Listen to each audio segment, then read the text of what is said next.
sa main nous touche. Des jours de gloire. 21 jours dans la présence glorieuse du Seigneur. Des jours de gloire. Des moments intenses de prière, de supplication, de louange, d'adoration et d'action de grâce à notre Père Céleste. Et nous sommes transformés à son image. Parce que d'autres vies sont mortes. Est-ce que vous savez pourquoi nous continuons à vivre? Nous vivons parce que l'équipe meurt tous les jours. Le poulet meurt tous les jours. Et leur vie nous sert de vie. Quelqu'un comprend de quoi je parle? Notre vie physique là, notre vie animale continue à subsister au prix des sacrifices d'autres vies. Le poisson meurt dans l'eau. Le bétail meurt dans le fer. Jour après jour. Pour que notre vie animale continue à subsister. Il en est de même de la vie spirituelle. Je prie Dieu qu'il regarde ta vie comme précieuse à ses yeux.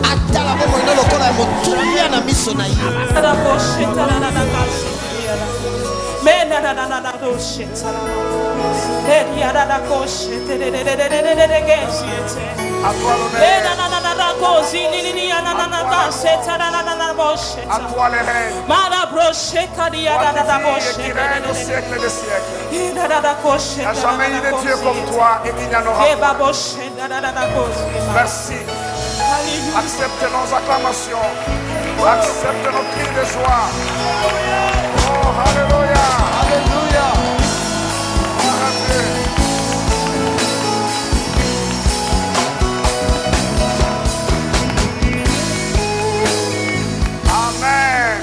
Amen. Amen. Amen. Je vous salue dans le nom de Jésus-Christ. Comment vous allez ce soir?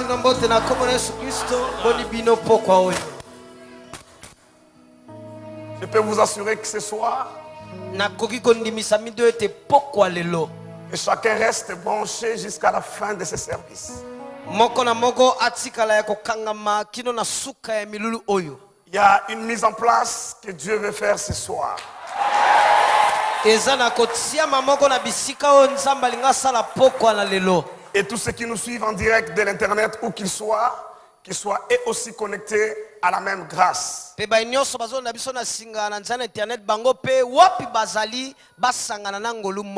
ont leur Bible, on y va, ça c'est ma Bible. Le temps de trouver, évidemment, c'était le temps de prendre. Alors on recommence, ça c'est ma Bible. Je crois qu'elle est la parole de Dieu. Je crois qu'elle est la vérité dans toute sa totalité. Je suis ce qu'elle dit que je suis. Je possède ce qu'elle dit que je possède. Et je peux faire ce qu'elle dit que je peux faire. Comme je vais l'écouter ce soir. Mon esprit sera nourri et il grandira. Mon intelligence sera renouvelée. Et je serai transformé. Je ne resterai plus jamais la même personne. Parce que cette parole est une sémence incorruptible de vie. Et mon cœur est une terre fertile. Je produis des résultats que Dieu attend de moi. Je le crois. Ainsi je le déclare. Au nom de Jésus-Christ. D'où vient le plus grand amen? Ah, il a plus grand. Genèse, chapitre 1er.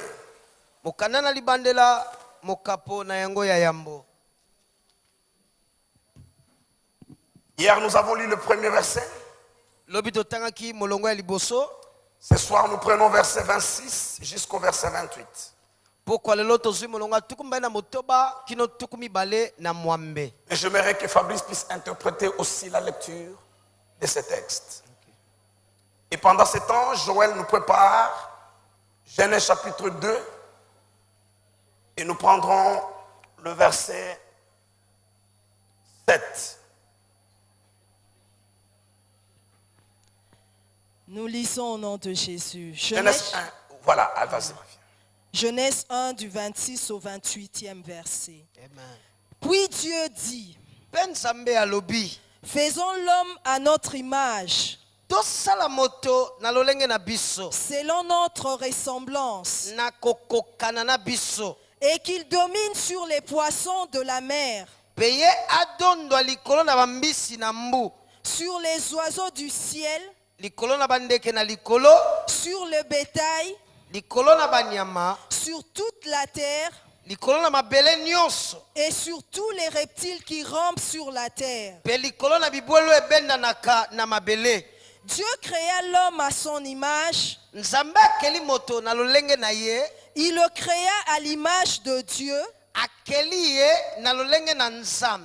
Il créa l'homme et la femme. Dieu les bénit. Et Dieu leur dit, soyez féconds, multipliez, remplissez la terre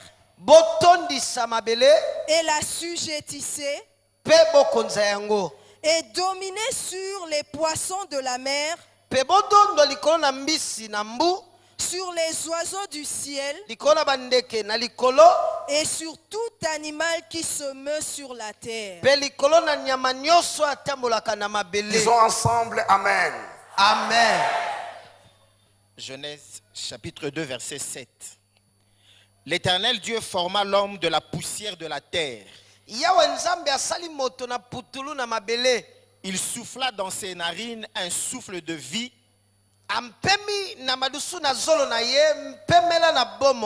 Et l'homme devint un être vivant.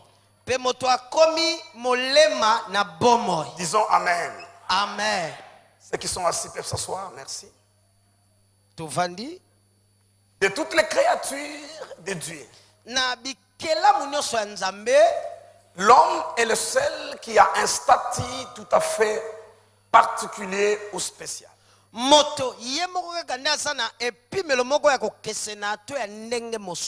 Qu'est-ce que j'appelle statut particulier ou spécial? L'homme est la seule créature de Dieu qui a été conçue. Non, conçu c'est la tête, pensée. Tu es architecte, non? Alors, quand on dit conception, architecte, c'est conception, c'est qui a été conçu, créé, formé pour appartenir aux deux mondes que nous avons cités hier. À part l'homme, vous ne trouvez aucune autre créature. Il a le droit légal qui est légitime dans les deux mondes. Je parle du monde spirituel et du monde matériel. L'homme seulement. Dans Genèse 1, verset 26, il est dit, Dieu dit créons l'homme à notre image. Il avait dit qu'il est notre nature. Si vous voulez qu'il soit de notre espèce, il avait dit qu'il soit esprit. Mais pas seulement un esprit, mais qu'il soit de la classe de Dieu. Parce que lorsque Dieu crée le monde, invisible ou spirituel conduit les cieux. Au commencement, Dieu créa les cieux. Genèse 1 ne donne pas les détails. Il a également créé la population de ce monde spirituel, qu'on appelle en général les esprits. Et lui-même, Dieu est esprit. Mais il ne les a pas créés de sa classe. Ils sont de sa nature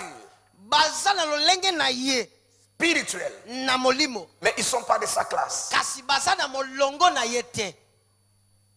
Supposons juste pour illustrer. Si Dieu est de cette classe, il est sous ses paliers.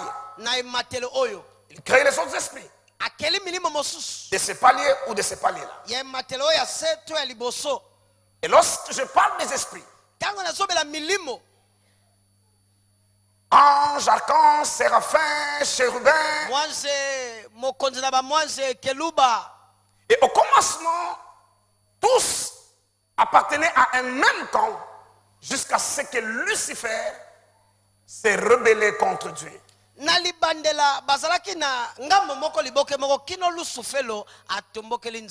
Et dans sa rébellion, il entraîne un tiers des anges, dit la Bible. Ce sont ceux-là qui sont devenus les démons ou les esprits mauvais. Il est vrai que là, entre eux, il y a également classification, bien sûr.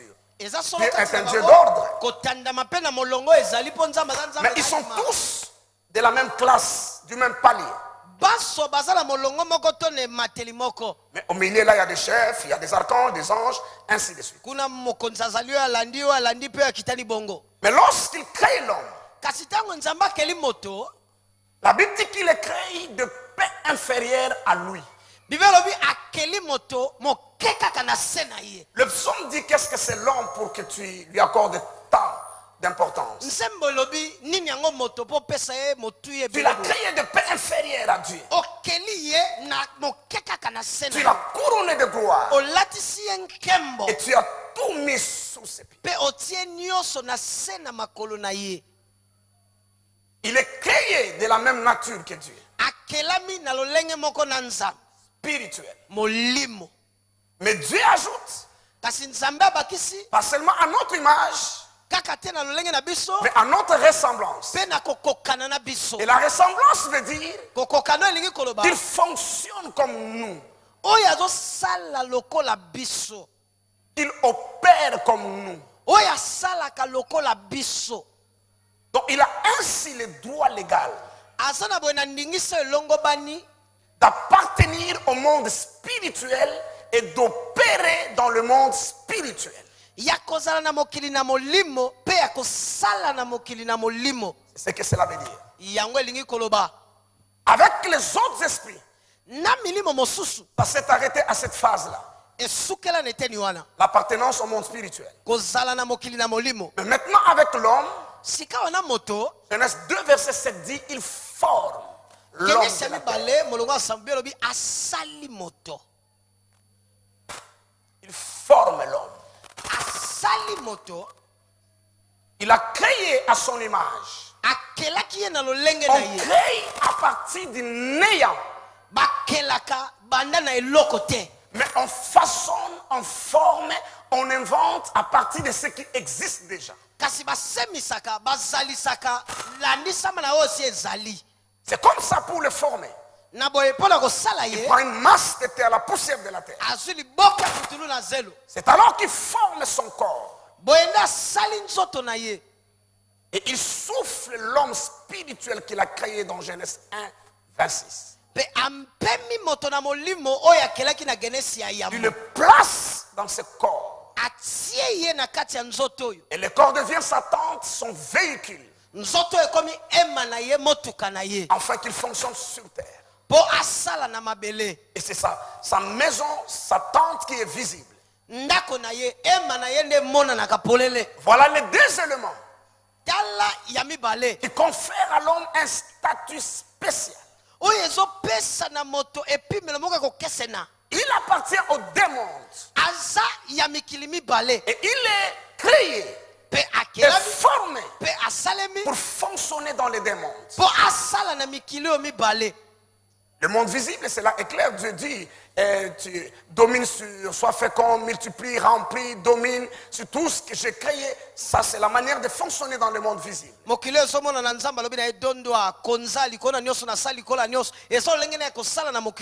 le fonctionnement du monde spirituel, c'est lorsqu'il dit à notre ressemblance.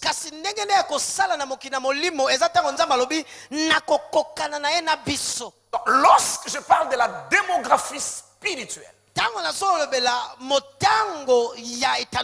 L'homme est compris, l'homme est inclus dans la population spirituelle dont je parle.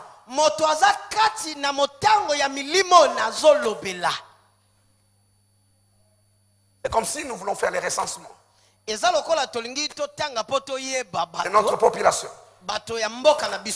Nous ne comptons pas seulement ceux qui sont ici, même ceux qui sont à l'étranger. Donc lorsqu'on parle de la démographie spirituelle, l'homme est compris parce qu'il fait partie de la population spirituelle. Il appartient aussi bien au monde visible qu'au monde invisible. Contrairement à tous les autres habitants, les autres créatures du monde visible ou du monde invisible.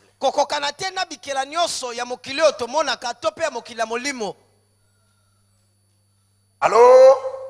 Allô? Dites au voisin ce que vous êtes en train de suivre, ce que Daddy dit. Donc, lorsqu'on parle de la d'ailleurs, je vais mettre beaucoup d'accent sur l'homme faisant partie de la population spirituelle. Quel privilège, mais aussi quelle responsabilité.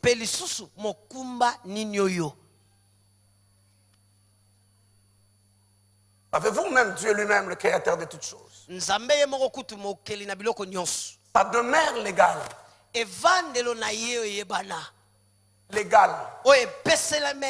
c'est le monde spirituel. Lorsqu'il vient dans le monde matériel, il vient en mission, il vient visiter l'homme ou il vient habiter par l'homme. Mais l'homme fait partie du monde spirituel et du monde matériel. Ça, c'est une responsabilité énorme. Alors, nous avons défini la démographie comme étant l'étude de la population sur le plan numérique, leurs caractéristiques et leurs dynamiques.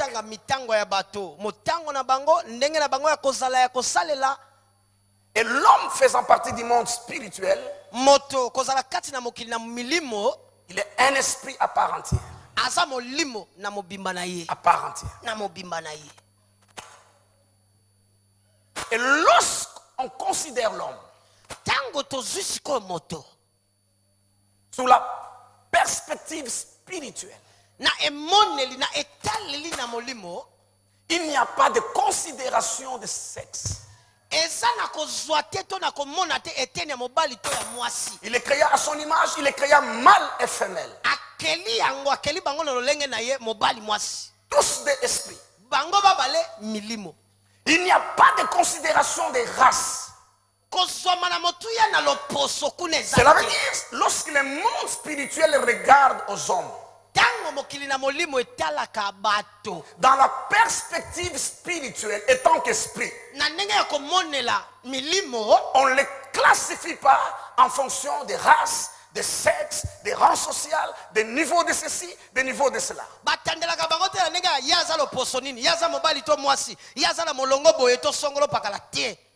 C'est-à-dire sur le plan spirituel, un misérable, un pauvre gars peut être chef d'un grand riche, le malmener et même l'inquiéter terriblement.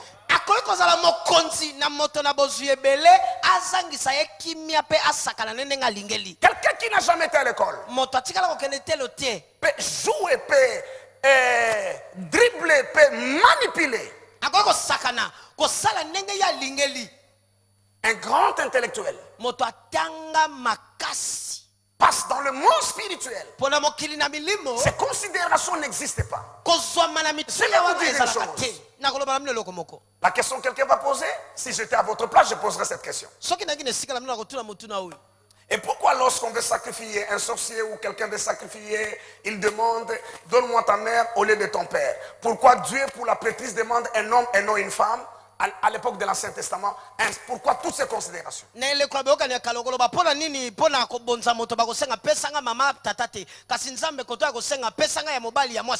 Ça, c'est pas l'aspect spirituel. Le sacrifice sera spirituel. Mais l'aspect qui exige ces caractéristiques. Nous voulons initier quelqu'un dans la famille, lui laisser le pouvoir occulte de la famille. Mais ils ne vont pas dire le pouvoir occulte, ils vont dire seulement le pouvoir de la famille. Ça, c'est moi qui dis occulte. Nous voulons une fille. Il ne demande pas une fille parce qu'il y a différence d'esprit entre fille et garçon. Non. Parce qu'ils savent que cet esprit qu'ils veulent utiliser habitera sur terre. Et dans la logique de ce domaine-là, les femmes ou le féminin a plus de fermeté de cœur que le masculin. Si tu es une femme sorcière, si tu as que Dieu t'aide. Je te dis la vérité. Si tu as un mari sorcier, c'est pas très compliqué. Je vous dis la vérité. Si tu as une femme sorcière, que Dieu ait pitié de toi, que Dieu t'accorde la grâce. Sinon ta vie sera comme ça.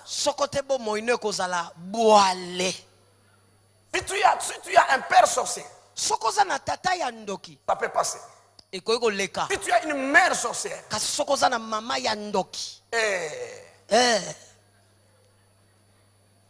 mais vaut mieux s'il y a un choix à faire, vaut mieux avoir une mère sorcière qu'une femme sorcière. S'il y a un choix à faire,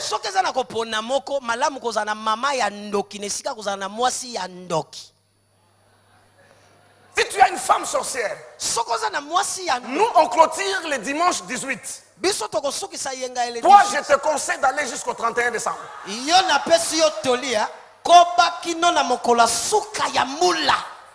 Et quand on ouvre chaque soir, pour la première semaine, toi n'ouvre même pas, continue.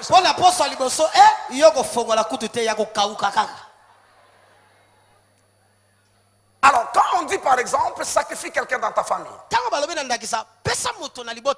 puis on te dit non, mais tu sacrifies le plus riche ou le plus intelligent.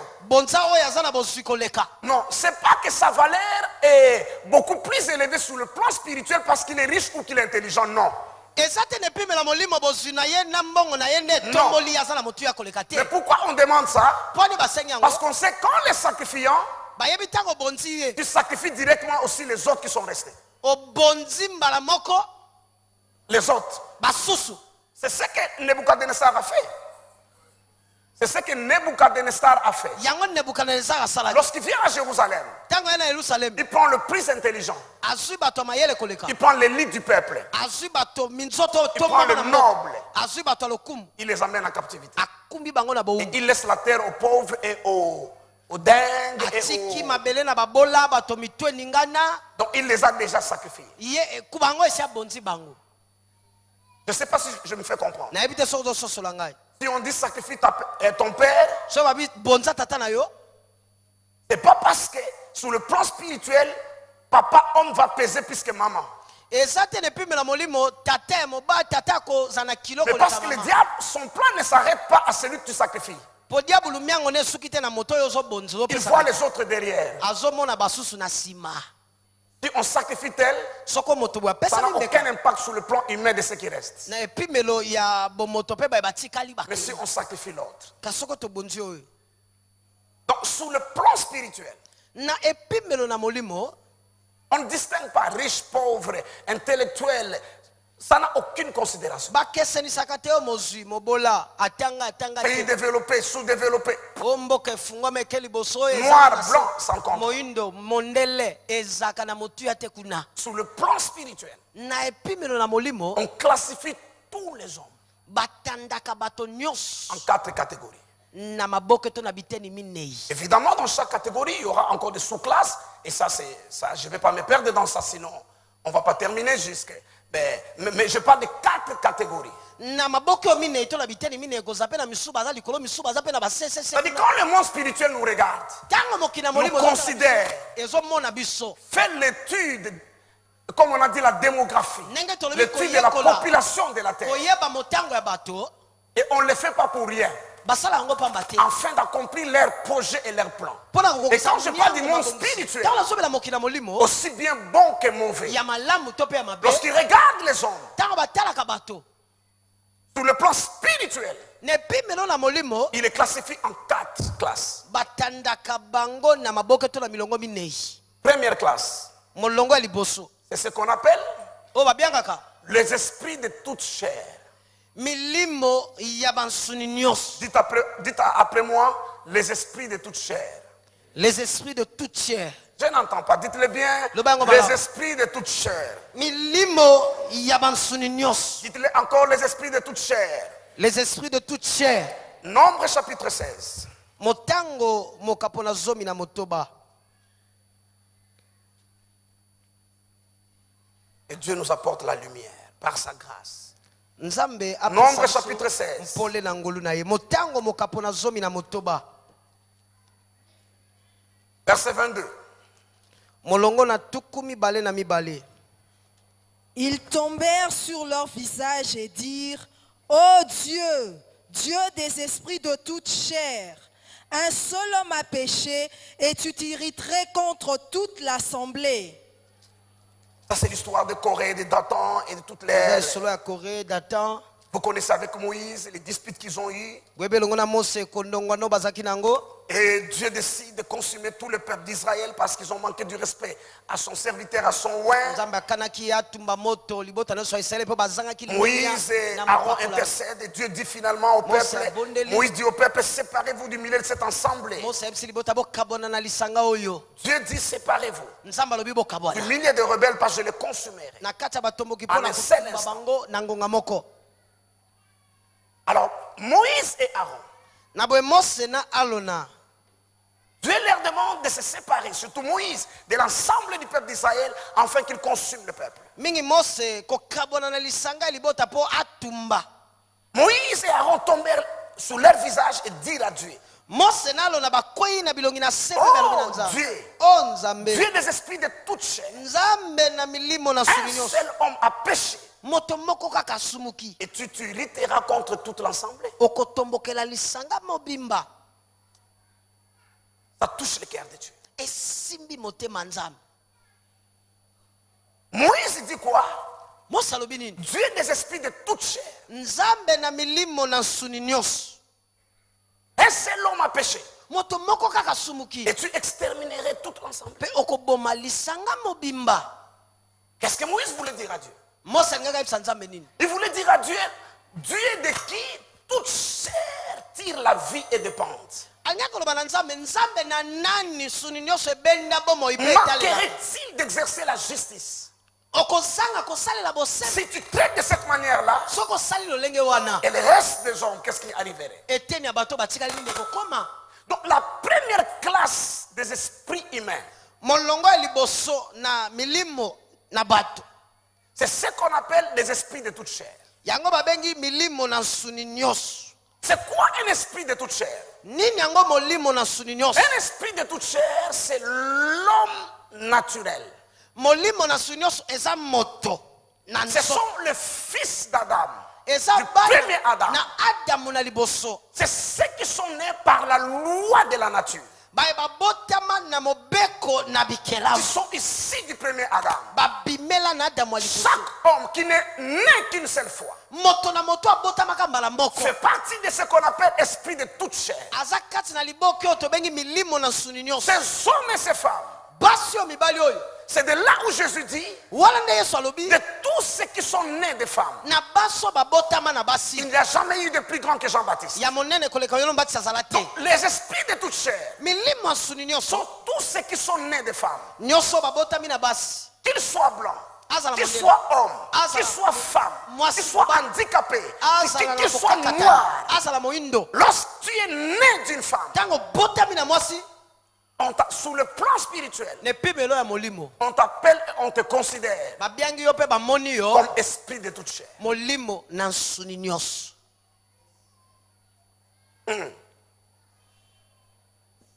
Les esprits de toute chair sont des esprits morts.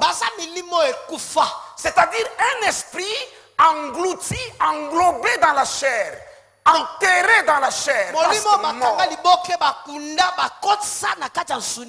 Et n'oubliez pas, Jésus a dit, la chair ne sert de rien. C'est l'esprit qui vivifie. Lorsqu'Adam est créé esprit, et qu'il est placé dans la tente qu'on appelle corps, il devient ainsi habitant du monde invisible et visible. Par son esprit, il appartient au monde invisible. Par son âme et son corps, il appartient au monde visible. Mais lorsqu'il tombe dans le péché, son esprit est mort. Son esprit est éteint. Il ne lui reste que l'âme et le corps. C'est comme ça, 1 Corinthiens chapitre 2 les appelle des hommes, un homme animal. Pas parce qu'on l'injurie, parce que l'animal n'a que l'âme et le corps. L'esprit est dedans, mais il est mort. Ce sont ceux-là que le monde spirituel considère comme des esprits de toute chair. Parce qu'on est dans le monde spirituel. Il n'y a pas de considération de chair. Bien que leur esprit est mort, bien que leur esprit est éteint, mais dans le monde spirituel, on les considère comme des esprits morts. Ainsi on les appelle des esprits de toute chair. C'est l'homme naturel. Je vais vous dire des choses très fortes ce soir.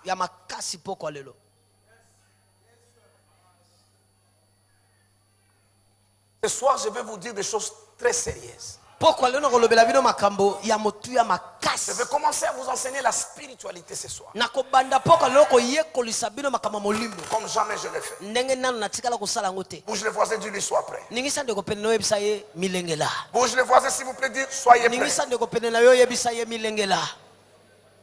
Les esprits de toute chair, du point de vue spirituel, c'est du bétail. C'est du bétail. C'est du bétail. Rien de plus, rien de moins. Quand un homme fait partie de la classe des esprits de toute chair, il fait partie du bétail. Écoutez ce que dit la Bible. C'est très sérieux ce soir. Mon Dieu. Somme 91. Ce sont du bétail. Et le bétail, on les élève et on les garde pour les jours des rituels et des cérémonies.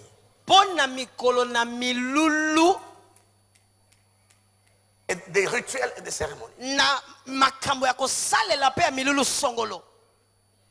Sous le plan spirituel, les esprits de toute chair n'ont pas de valeur, ont presque même valeur que les animaux.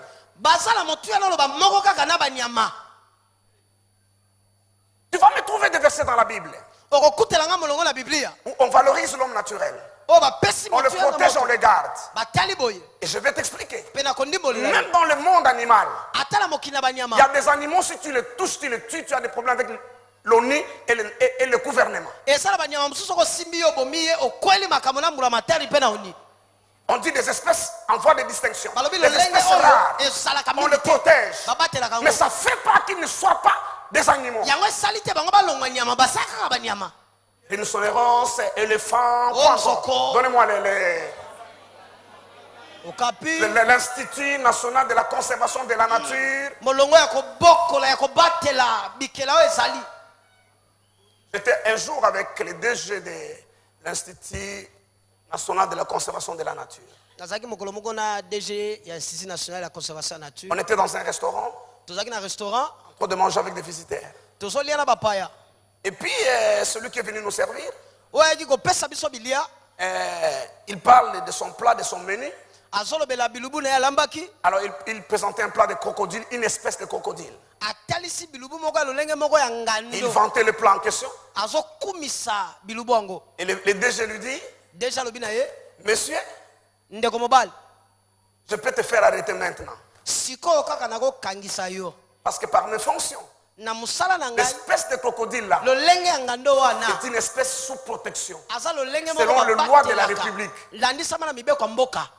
Et toi tu l'as tué et tu l'offres avec fierté au restaurant en train d'expliquer et tu ne sais même pas à qui tu expliques.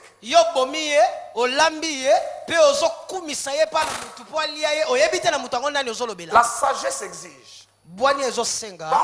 Quand vous parlez avec des gens que vous ne connaissez pas, ne parlez pas beaucoup. 2, ne dites pas n'importe quoi. Quand on est au milieu des gens qu'on ne connaît pas,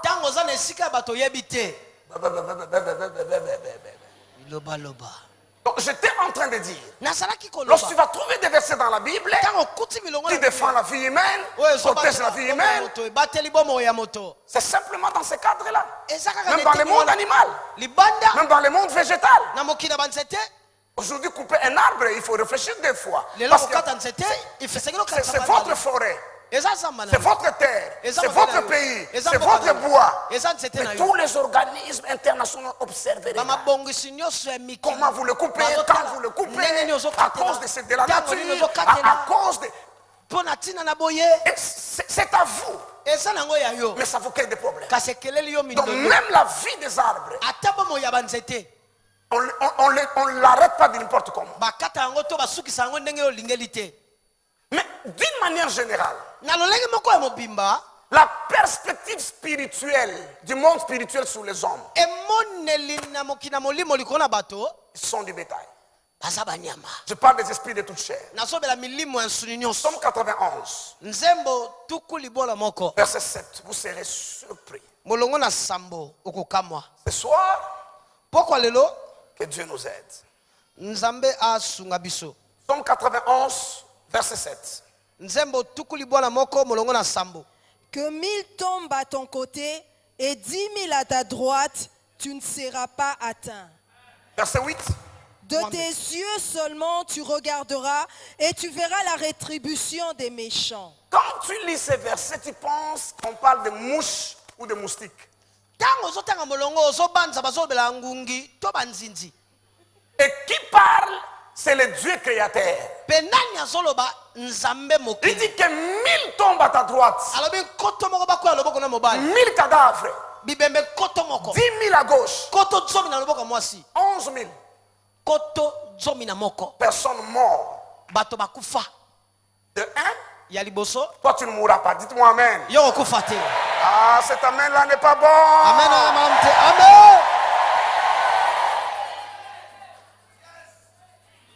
De 2, ça ne bouge personne dans le monde spirituel.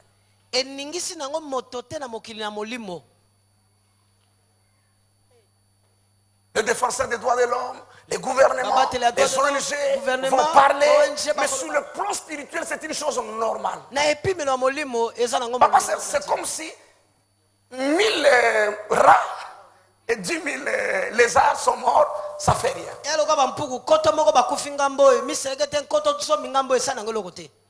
Mais ce qui rend la chose grave,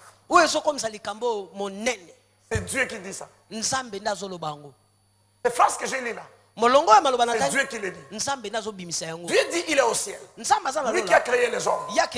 Il voit 1000 tomber. 1000 tomber. 10 000. Il ne fait rien pour les défendre.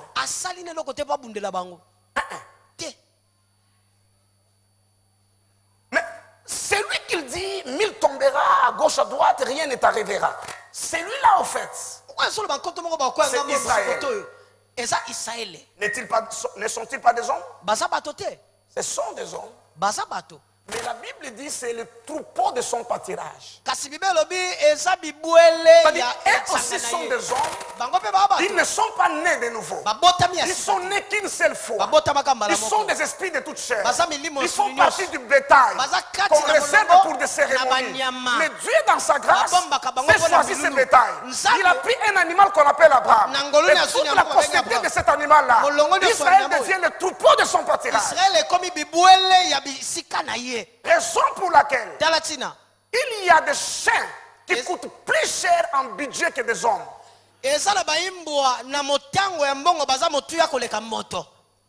Son budget de consommation, les soins médicaux, là où il dort, l'avion où il voyage, c'est plus que des hommes. Pourquoi? Il est chien, mais à qui il appartient détermine sa valeur. Raison pour laquelle les enfants d'Israël sont des esprits de toute chair. Personne n'est né de nouveau du milieu d'eux. Ils sont du bétail. Leur vie a le même prix que la vie des animaux. Mais Dieu s'est choisi qu'ils lui appartiennent. C'est comme ça leur vie devient précieuse. Je déclare ce soir, ta vie est précieuse aux yeux de Dieu. Amen. Tu ne regardes pas, tu dors où? Tu ne regardes pas, tu manges quoi? Par le fait que Dieu t'a choisi. Attends, je vais vous dire une chose. J'ai beaucoup de choses à dire ce soir. Et ça vient tellement en flot que je dois organiser ça. Laissez-moi vous dire une chose. Dieu veut tuer tous les premiers-nés en Égypte. Les Égyptiens. Pour forcer Pharaon à les faire sortir. Mais dans sa justice, pourquoi il tuerait seulement le premier-né des Égyptiens? Parce que Pharaon est méchant. Les Égyptiens sont méchants. L'enfant d'Israël aussi commettent le même péché. Et aussi commettre le même péché. Si c'était aussi en position de force, ils allaient aussi faire des Égyptiens leurs esclaves.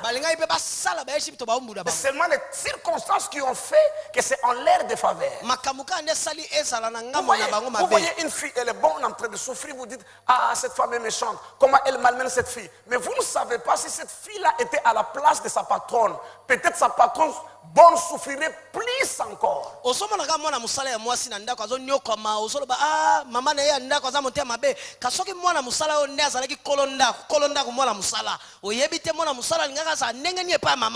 patron n'est pas gentil, son patron, mon patron n'est pas mon patron. Si toi tu étais patron,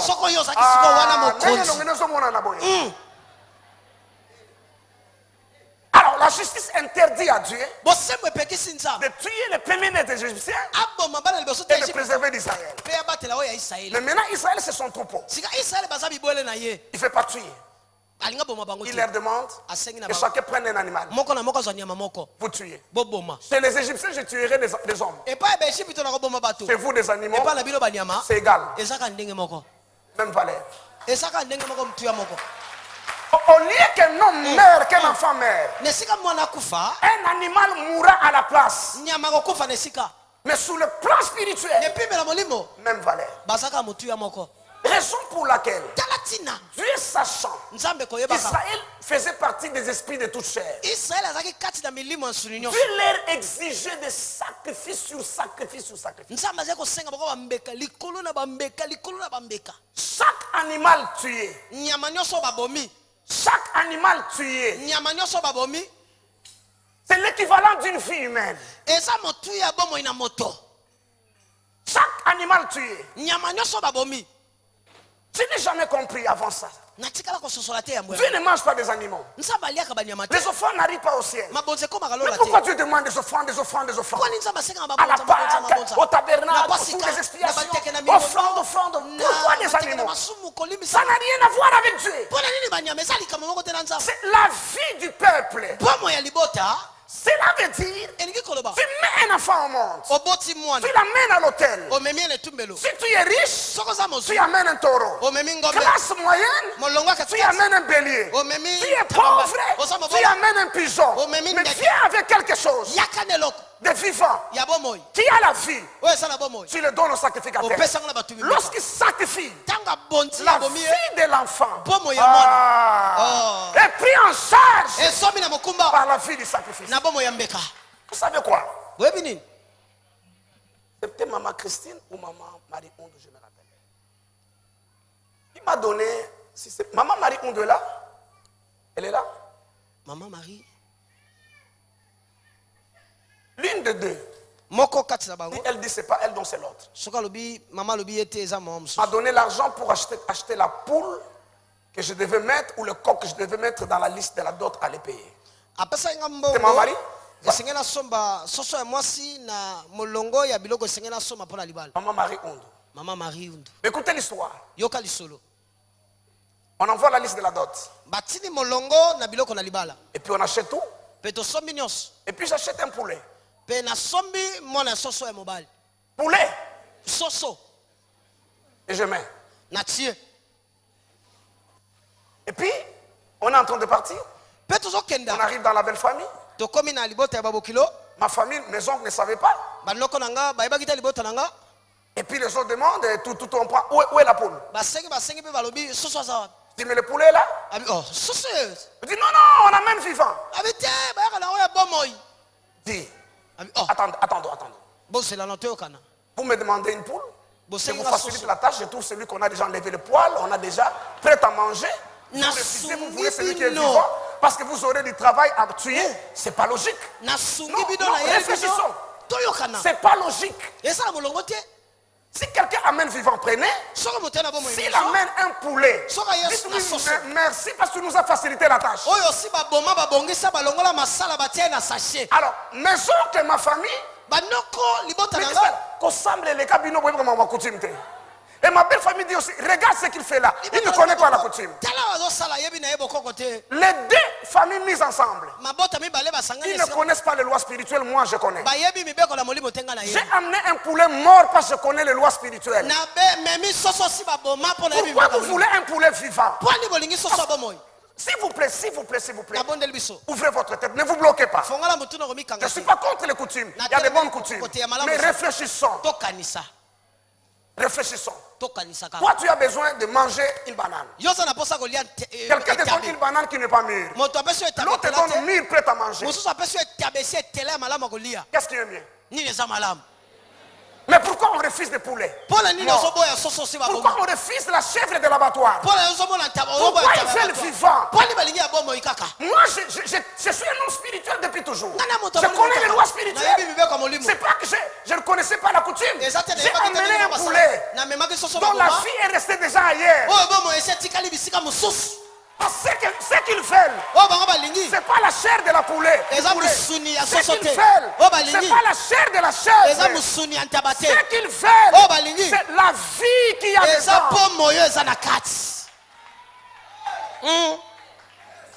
Et la question suivante, pourquoi vous voulez cette vie pour en faire quoi? Répondez-moi la question. Je ne veux pas d'interpellation dans ma belle famille. Mais je suis en train seulement d'illustrer pour expliquer des choses spirituelles.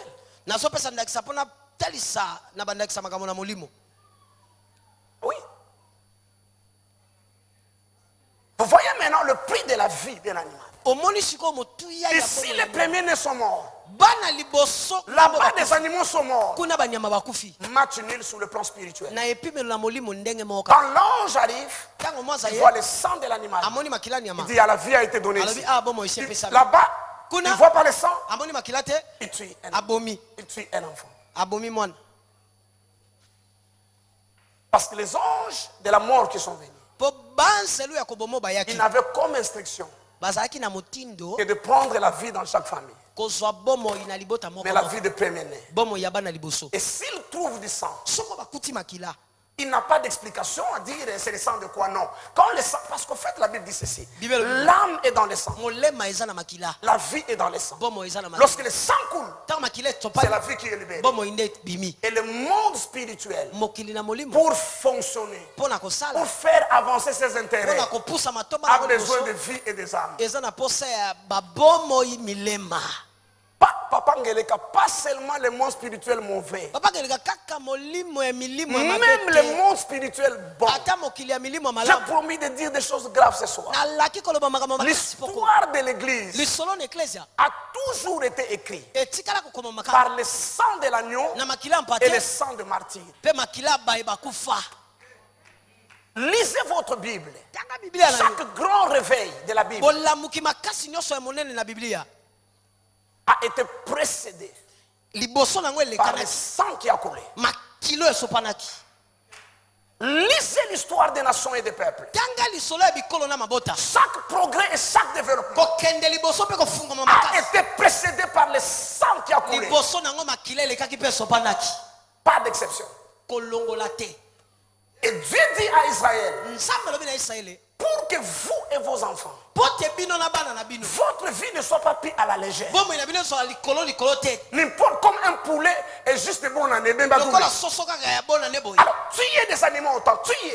Versez le sang autant, versez.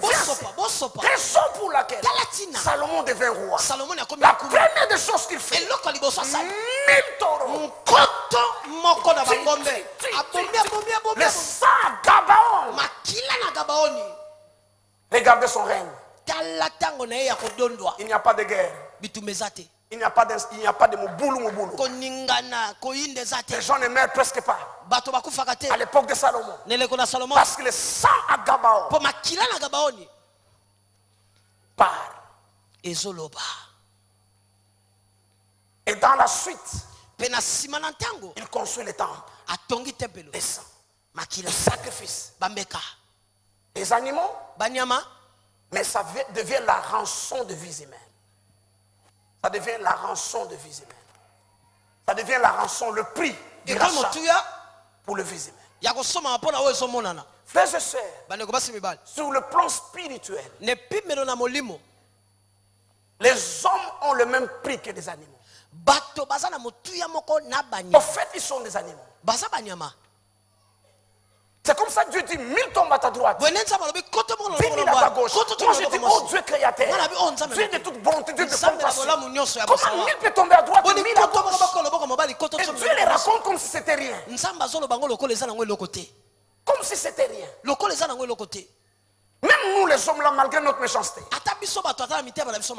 s'il y a des morts de naufrage quelque part, ou un pirogue se renverse, 3 personnes, toute la presse va en parler. Parce que c'est une situation sérieuse. Mais Dieu dit comme en jouant, 1000 tombent à ta droite, 10 000 à ta gauche, toi tu ne seras pas à terre. Donc mon intérêt c'est seulement toi. Les 1000 là à gauche, à droite, ce sont des esprits de toute chair. C'est du bétail. Le bétail on les élève pour les tuer autant convenable. Autant convenable. Que je vous dise une chose. Ça, je demande l'autorisation. Que je vous dise une chose. Esaïe.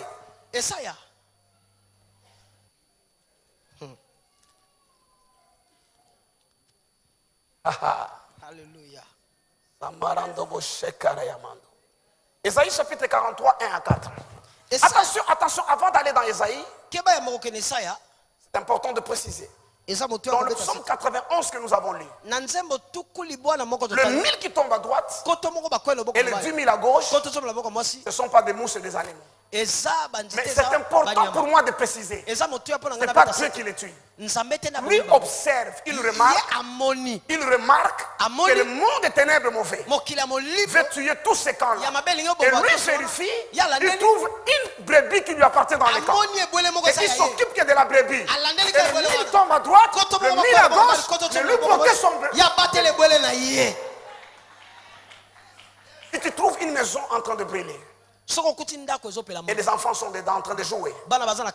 Puis tu sors ton enfant et les autres mères. Qu'est-ce que nous allons dire de toi? Tu finiras ta vie à Makala. Ta vieillesse, tu le passeras là-bas. Même nous qui ne sommes pas des avocats, tout le monde, on va se dire. On va dire tu es sorcier. Mais regarde, ce n'est pas Dieu qui tue dans Psaume 91. Lui se rend compte qu'on est en train de tuer. Le monde est ténèbres. Et il prend les précautions pour garder seulement un. Au milieu de 11 000. Parce que ça lui appartient. Mais écoutez ce qui est plus grave maintenant. Que le diable tue, ce n'est pas grave. Parce que c'est son travail de tuer. Dieu ne fait que protéger. Une brebis qui lui appartient. Je déclare ceci. Je déclare ceci. Au milieu des embuscades, toi tu ne tomberas pas. Yes. S'il y a un Dieu au ciel, même si un avion fait un crash, lorsqu'on viendra de voir les depuis là, on trouvera un être vivant au milieu de Amen.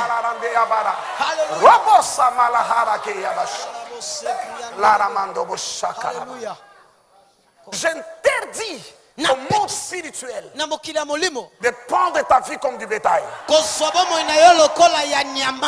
Tu ne mourras pas de la main des hommes. Tu ne mourras pas de la volonté des hommes. Tu accompliras le nombre de tes jours. Parce que tu es la brebis de son pâturage. Tout ce qui lui appartient. Un jour, Fabrice, Jésus vient chez Pierre. Il dit Simon, Simon. Il appelle même pas Pierre le nom qu'il lui a donné. Ma fille, tu suis? Tu suis ça? Tu suis? Quoi? Tu suis?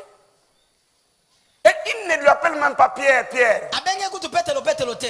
Il lui appelle le nom que ses parents lui ont donné, le nom de la naissance. Pour dire esprit de toute chair, esprit de toute chair. Simon. Ça c'est le nom que ton père et ta mère t'ont donné. Simon. Satan t'a réclamé pour te cribler comme du blé. Pour te cribler comme du blé. Jésus dit, je prie pour toi. Tu es esprit de toute chair. Parce qu'à ce temps-là, il faut dire Pierre n'était pas converti. Il n'était pas né de nouveau. Avant la mort et la résurrection de Jésus, personne n'était né de nouveau. Mais Jésus l'a pris parmi son troupeau. Et Satan sait. Même si c'est un chat, s'il appartient à quelqu'un d'autre, avant de le toucher, il faut l'autorisation du maître. Oko que ne bolo ko penza po beti nya wa mutu. Yo lobi nya wa sa dikamunini. Ali ake loko nanga na beti. Mukolo ngo lobi soka le loko no ya ko bisanga ko beta kaide. Je t'ai donné Isaïe 43 1 à 4. Écoutez. Tu parles maintenant. Donnez-leur le temps de trouver ce texte là comme ça. On ne dise pas que c'est moi qui t'ai donné cette Bible là, que chacun le voit dans sa Bible. On y va, Ésaïe 43. Ésaïe 43 du 1er au 4e verset. Ainsi parle maintenant l'Éternel qui t'a créé, ô Jacob, celui qui t'a formé, ô Israël. Ne crains rien car je te rachète, je t'appelle par ton nom, tu es à moi. Attends. Ne crains rien car je fais quoi? Je te rachète. On ne rachète pas gratuitement. Quand il y a achat, rachat, il y a un prix. Alors, ici, Jésus n'est pas encore mort. Comment est-ce qu'il les a rachetés? Dites-moi comment il les a rachetés. Il les a rachetés au moyen des animaux qu'ils ont offerts sur l'autel. Le prix de ces sacrifices, le prix de tous ces animaux, le bouc émissaire, le bouc Azaël, tous ces boucs-là, je prie ces prix-là. Et leur vie devient le prix pour garder votre vie à vous. C'est la rançon. Nous verrons demain. Si par la grâce de Dieu on avance aujourd'hui, demain je vais parler de la deuxième catégorie. Lorsque le monde spirituel regarde les hommes, la deuxième catégorie. Après les esprits de toute chair, et je vais t'expliquer quelque chose. Par rapport au prix du rachat. Verset 2. Si tu traverses les eaux, je serai avec toi. Et les fleuves, ils ne te submergeront point. Si tu marches dans le feu, tu ne te brûleras pas. Amen, ça c'est pour moi. Et la flamme ne t'embrasera pas. C'est pour moi ça. Amen. Car je suis l'Éternel ton Dieu, le Saint d'Israël, ton Sauveur. Je donne l'Égypte pour ta rançon. Arrête-toi. Arrête-toi là. Dieu dit, je donne l'Égypte pour ta rançon. L'Égypte là, c'est pas les pyramides. C'est pas la mer rouge. C'est les hommes, les Égyptiens. Dieu va prendre dans le bétail des Égyptiens. Il les donne à la place d'Israël. Je donne là veut dire quoi? Je tue. Je vais tuer des Égyptiens. Donc s'il faut que toi tu meurs, si le monde spirituel te réclame, à juste titre, parce que tu fais partie du bétail, le diable a le droit de venir à n'importe quel moment prendre un poulet, prendre une chèvre, prendre un bœuf. Celui qui est mort ce matin, par la volonté du diable, n'est pas plus méchant que ceux qui vivent. C'est comme le poulet que tu as mangé aujourd'hui. Sa sœur ou son frère qui est resté en vie n'est pas plus que lui. C'est juste question des échéances. Moussou a bombi à bonne année, moussou à Noël, moussou à Pâques, moussou échéance. Dieu dit, je donne l'Égypte. S'il faut que toi tu meurs, je vais prendre des païens en lieu et place. Il faut mourir à ta place. Yes. Ton amen ne sent pas bon.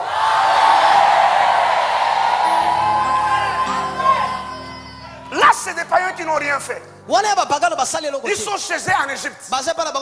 Ils n'ont rien fait. Je viens les prendre. Ils les offrent à la place d'Israël. Mais maintenant, les païens qui te cherchent des problèmes. Oh!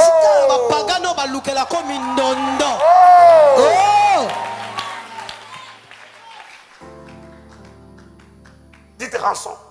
Rançon. Regarde le voisin, dis-lui, j'espère que toi, tu ne fais pas partie des esprits de toute chair.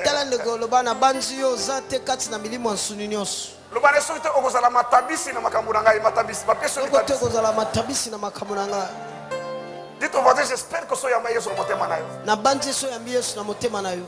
Continue ma fille.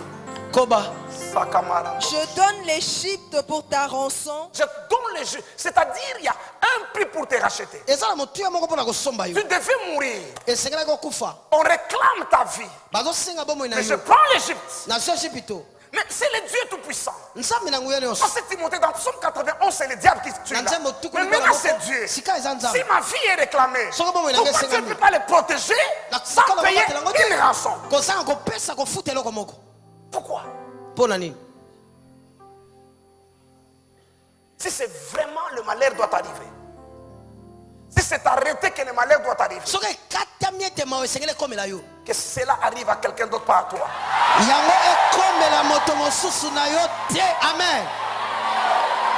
Yes. L'église est souvent naïve.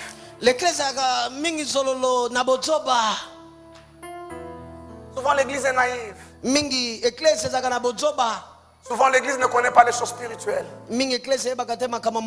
Souvent l'église blâme et condamne Dieu.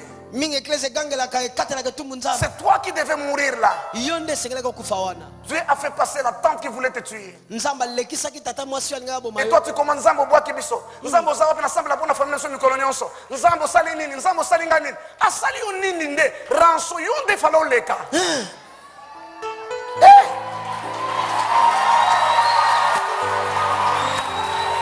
Il y a des gens S'ils étaient en vie jusqu'aujourd'hui, certaines personnes ici ne seraient pas en vie.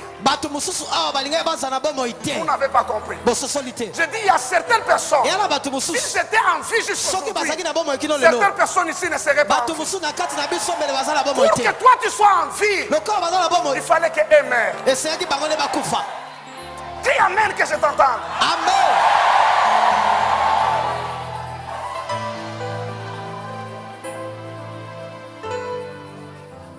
Continue ma fille. Je donne l'Égypte pour ta rançon, l'Éthiopie et Saba à ta place. L'Égypte ne suffit pas, même l'Éthiopie et Saba à ta place. Pourquoi ça? Parce que tu as du prix à mes yeux, parce que tu es honoré et que je t'aime, je donne des hommes. Attendez d'abord. Et commence le verset 4. Parce que tu as du prix à mes yeux, parce que tu es honoré et que je t'aime, je donne des hommes à ta place et des peuples pour ta vie. Dites-moi amen. Amen. Je donne des hommes à ta place. Je donne des hommes à ta place. Et des peuples pour ta vie. Cela veut dire ceci. Cela veut dire ceci. Si sur le plan spirituel, il faut que 500 000 personnes meurent pour que le Congo soit sauvé. Ne t'en fais pas. Il y a du bétail où on viendra prendre le temps. Toi, tu ne fais pas partie du bétail. Tu ne fais pas partie du bétail.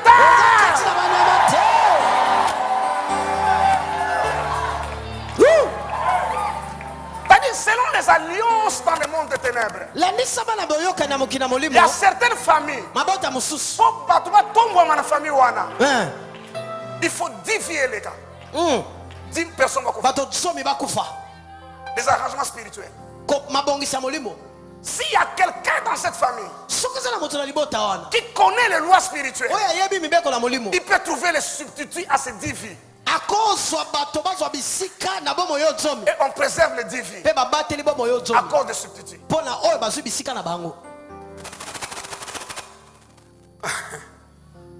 Et si dans cette famille il n'y a pas de gens qui connaissent des lois spirituelles, vous savez que spirituellement, la famille de telle personne, les lois, les pactes des ancêtres et toutes ces choses exigent 10 morts dans une génération pour que les portes s'ouvrent, pour qu'on dette à payer. Mais une personne dans cette famille, il est spirituel. Mauvais ou bon, je n'arrive pas encore là, je vais arriver demain. Mais il est seulement spirituel. Il connaît des lois. Il peut trouver les substituts en termes de sacrifice, en termes d'offrande. S'il est du bon monde, où il peut trouver dans la rue, dans les orphelinats ou dans des écoles, 10 vies de gens qui ne sont pas de sa famille. Il les met sur l'autel et il préserve ceux de sa famille. Il semble même, les sciences occultes ont tellement évolué. Il y a la possibilité maintenant. Pourquoi sacrifier son enfant ou sa femme si on peut remplacer par une vie qu'on ramasse dehors, juste à coup d'argent? Tu sors avec une fille, 18 mois après elle va mourir. Alors pourquoi tuer ta femme? C'est comme ça que ça marche de plus en plus. De plus en plus. Mais on appelle ça substitut. On appelle ça rançon. Ce que le diable fait au fait, c'est quoi? Le diable n'a rien inventé. Il a eu la sagesse de Dieu. Et le principe du monde spirituel, il a tourné ça pour le mal. C'est tout ce qu'il fait. Dieu dit ici, pour toi je donnerai l'Égypte, je donnerai l'Éthiopie. Tu as du prix à mes yeux. Tu es honoré et aimé. Je donne des hommes à ta place et des peuples pour ta vie. C'est ça ce que le diable fait, parce qu'il a vu Dieu faire. Il se connaît le principe. Il Il prend des peuples dans la rue. Quand on dit des peuples, tu vois, suivez bien, s'il vous plaît, suivez bien ce texte. Il a parlé de l'Éthiopie. Il a parlé de l'Égypte. Mais après, il ajoute des peuples et des hommes. Donc, des inconnus qu'on peut prendre partout. Je peux les ramasser n'importe où pour remplacer.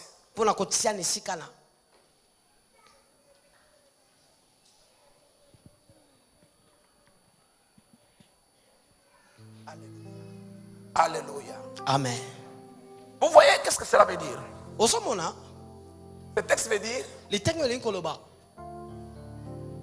a une famine qui entre dans le pays ou dans une région, une province. Et les gens risquent de mourir de faim. Le gouvernement à qui appartient ce peuple? Si ces gens m'appartiennent, ne peuvent pas mourir. Il fait des commandes en Argentine, au Brésil. Il dit envoyez-nous autant de tonnes de viande, de tonnes de poulet, de tonnes de poissons. On va maintenant au Brésil dans des fermes.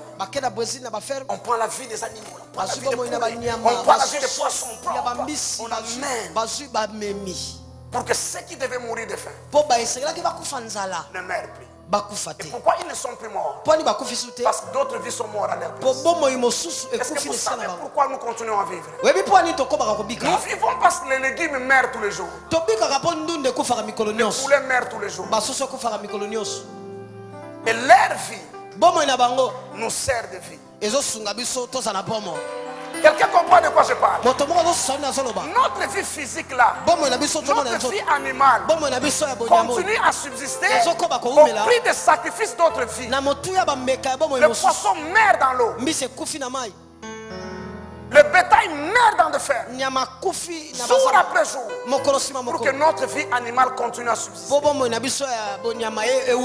en est de même de la vie spirituelle. Je prie Dieu qu'il regarde ta vie comme précieuse à ses yeux. N'importe quelle cause qui exigerait du sang humain,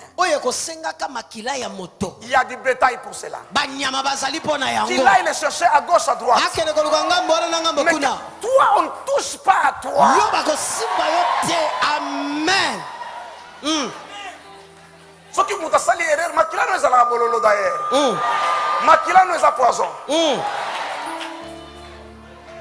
Dites amen, amen, amen, amen. Amen, amen, amen, amen.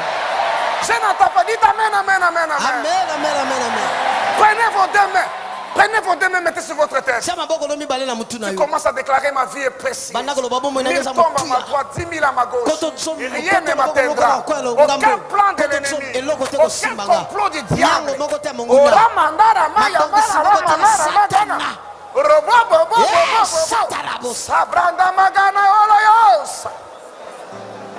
Reka mahara mandola bobo sabra yaha. Lebaka mahara bato baba bassa. Au nom de...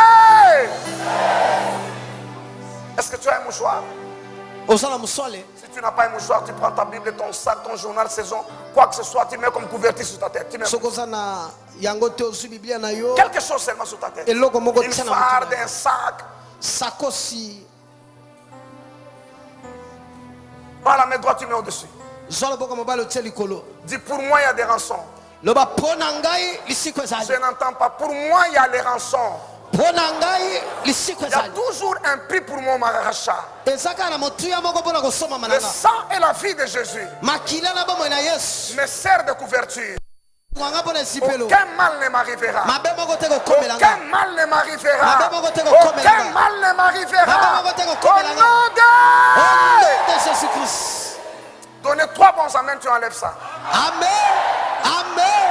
Amen.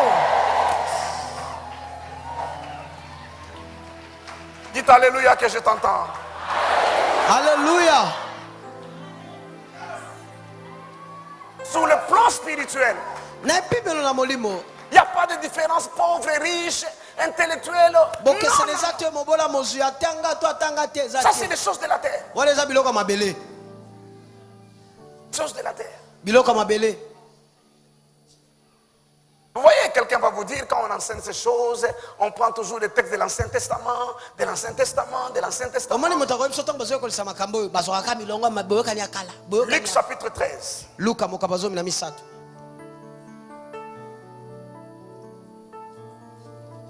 Luc chapitre 13. Ce texte ressemble un peu à celui de Psaume 91. Je vais vous montrer leur ressemblance. Luc 13, 1 à 5, ma fille. Suivez bien ce texte.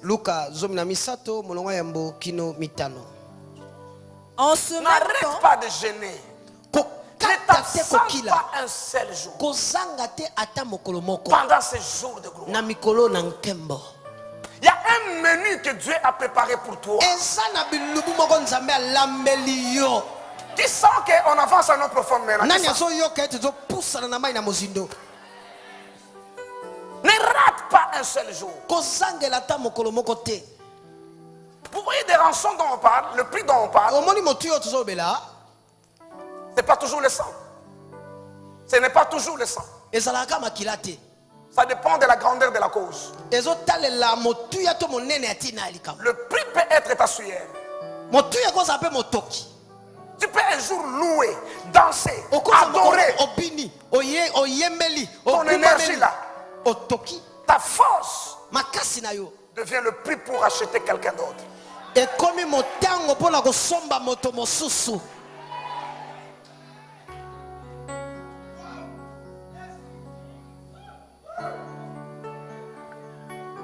Tu vois par exemple, ton salaire mensuel, c'est ta vie du mois. En fait, c'est ça. Ton salaire, d'une manière, c'est ta vie pour ce mois-là. Tu peux l'amener à l'hôtel comme rançon.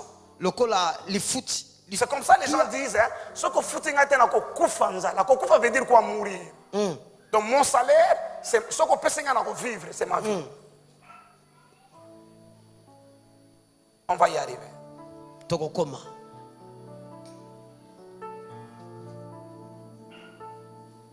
Luc.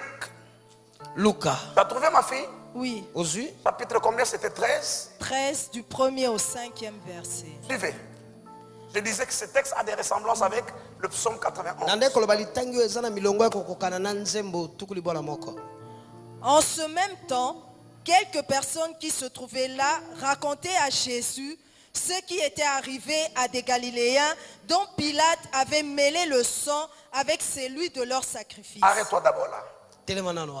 Jésus est quelque part en train de faire le ministère. Au même moment, quelques personnes viennent lui raconter ce qui était arrivé.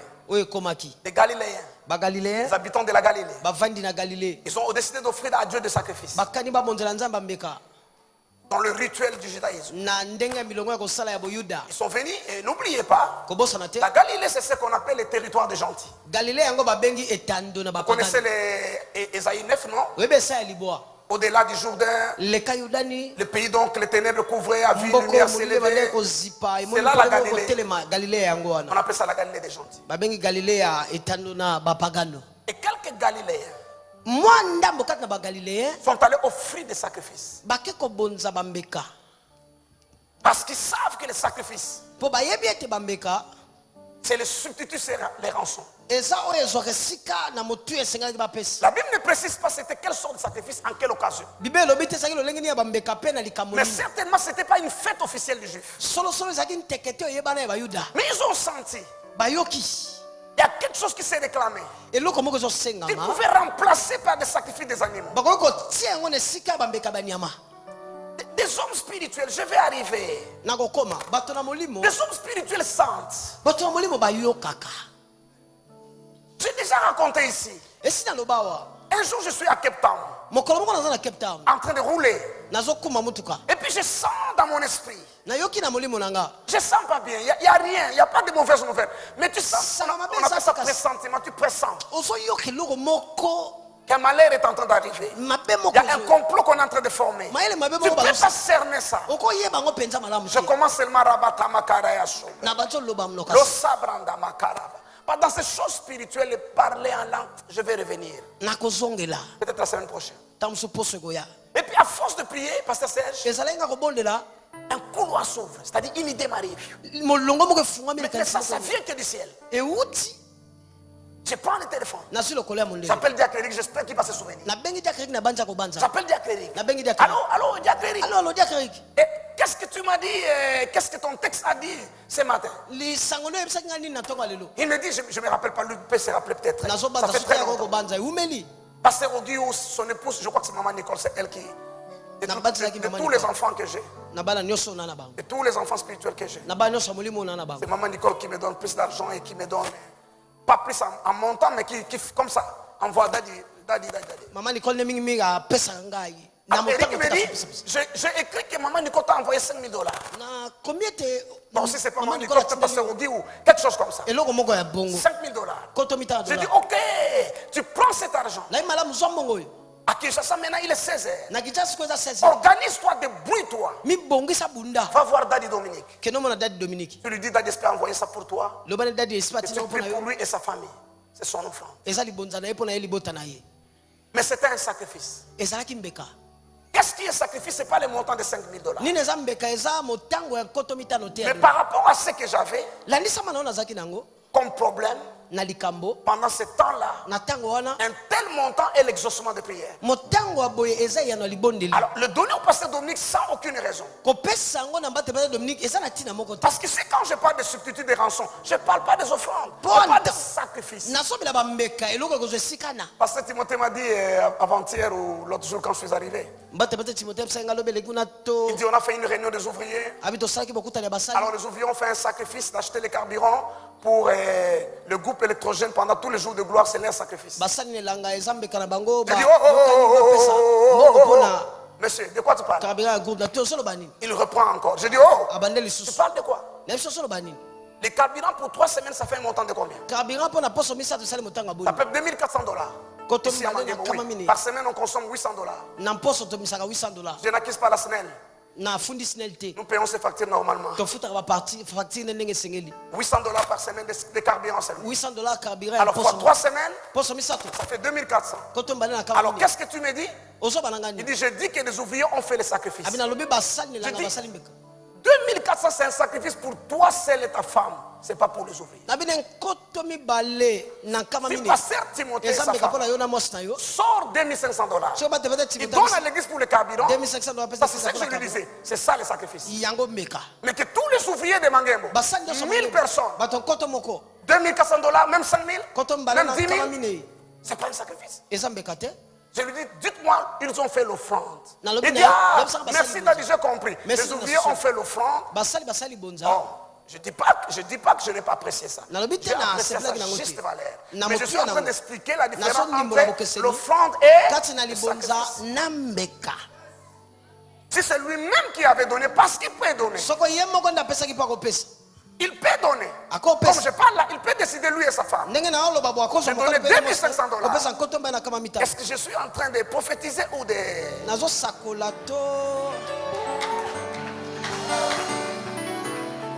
Venez. Venez. Attendez. Attendez, dites-moi sincèrement, vous deux là. Est-ce qu'il n'y a pas quelque chose comme ça que Dieu vous a parlé ces jours ici ou qui monte dans votre cœur? J'ai comme l'impression que je ne donne pas d'exemple. J'ai comme l'impression. Je ne vais pas vous embarrasser, je ne vais pas vous mettre dans des équations compliquées après. Non, c'est pas gentil, on ne fait pas comme ça. Merci. Retournez à votre place. Comme ça, comment je vais mettre les gens dans des... Voilà. Bref, vous avez compris la différence entre sacrifice et offrande. Une offrande ne sert jamais de rançon. Une offrande, c'est l'expression de notre amour, de notre appréciation. Je viens chez Maman Jos. Daddy, qu'est-ce que tu vas boire? Il me donne un coca. C'est juste l'appréciation, c'est juste. Parce que muta poussa les gars qui avant ngana ndako nyoko longola matiti. Après ça te m'a komela te. Parce que ça avec moi maintenant ça montre quoi? L'appréciation. Donc il ne met pas à la même place que moi na poussa les gars qui na tongo wana. C'est ça l'offrande. Mais le sacrifice c'est autre chose. Le sacrifice c'est ce que la veuve a fait. À peu près 200 francs. Parce qu'on n'a pas de pièces. Notre plus petit billet, c'est quoi? Notre plus petit billet, c'est quoi? 50 francs. 50 francs. Alors elle amène 100 francs, 2 billets de 50 francs. Il y a 100 francs. C'est pas le montant. Mais Jésus dit c'est tout ce qu'elle avait pour vivre. Donc en les donnant, c'est sa vie qu'elle a donnée. C'est ça le sacrifice. Alors Eric court et fait des gymnastiques. Il voit Pasteur Dominique. Pasteur Dominique prie. Alors j'ai terminé le cours que je faisais. Je rentre à la maison vers 17h. On est au salon, il y a des frères qui sont venus entendre parler. Et ma fille aînée Love. Elle entre, elle venait de faire la gymnastique. Elle entre dans la douche pour se laver. Elle entre dans la douche. Au bout d'un temps, on entend des cris dans la douche. Elle est en train de crier. Papa, je meurs, maman, en train de crier. Et la voix qui était au continent, on vient, on pousse la porte, ferme. On pousse la porte, ferme. On cherche comment casser la porte. Une soeur qui était là, elle dit non, mais j'ai la clé de la douche. La salle de bain. Mais elle est dedans, comment tu as la clé dehors? Il dit, lorsqu'elle est entrée, elle m'a appelé, m'a dit ferme-moi, mais de l'extérieur. Je lui dis, mais tu dois fermer de l'intérieur. Il dit non, s'il te plaît, toi ferme-moi de l'extérieur. Et puis on ouvre. On trouve la petite perchée comme un singe au-dessus des... Vous voyez la douche, le bac de douche là, au-dessus là. Et toute la salle de bain remplie de fumée. Qu'est-ce qui se passe? Par mégarde, elle a tourné le robinet du côté chaud jusqu'à la fin. Et quand l'eau chaude commence à tomber, elle a bien réfléchi, si elle ferme, elle va se brûler. Elle a commencé à se coincer, et puis finalement ça prenait, elle montait jusqu'au coin. Et rempli, puis finalement, j'ai même eu, et puis je ferme, et puis après, on la descend. J'entends l'esprit me dire, ton sacrifice que tu as fait, c'est ta première.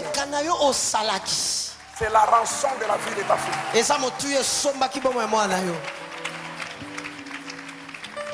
Il y a beaucoup de questions dans votre tête. Et le sang de Jésus, et la mort de Jésus. Je vais vous expliquer. Tout à l'heure, je vais vous expliquer les choses. Et vous allez comprendre. Parce que des fois, nous ne comprenons pas des choses spirituelles. Qui venait d'accoucher dernièrement ici? Parmi mes filles, c'est joli. Tu as un bébé de combien? Elle aussi. Combien? Combien? Bon. Combien? Ah, déjà, ça fait longtemps. On dit que nous sommes Mikoulé-Kissous. J'ai confondu. Alors, elle a, ma fille, c'est un bébé. Elle a combien? Tout le monde regarde moi. Les gens du dehors, regardez-moi par l'écran. Ma chérie, viens.